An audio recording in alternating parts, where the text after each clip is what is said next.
প্রিয় দর্শক, আমি এই মুহূর্তে আছি নবাবগঞ্জ উপজেলা, ঢাকা জেলার নবাবগঞ্জ উপজেলার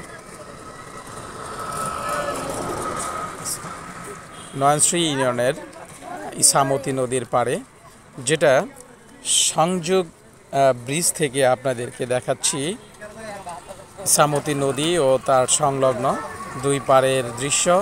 পাশাপাশি ইসামতি নদীর যে বৈচিত্র্যময় দৃশ্য, সেই দৃশ্য আপনাদেরকে দেখাচ্ছি।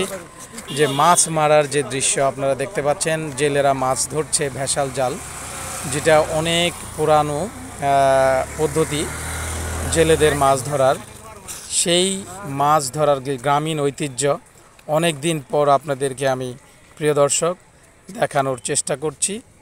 আমাদের দেশে এই ধরনের দৃশ্য আমরা আগে ছোটোবেলায় অনেক দেখেছি, বাট এখন কিন্তু সেই পানির প্রবাহ, গ্রামীণ যে খাল বিল নদী, সেগুলো ভরাট হয়ে যাওয়ার কারণে এই ধরনের দৃশ্য কিন্তু আমরা খুব একটা পাই না। বর্ষাকাল, বর্ষার সিজন, এখন কিন্তু একটা সময় ছিল গ্রামীণ পরিবেশে যে এই ধরনের দৃশ্যগুলো সচরাচর আমরা দেখে থাকতাম।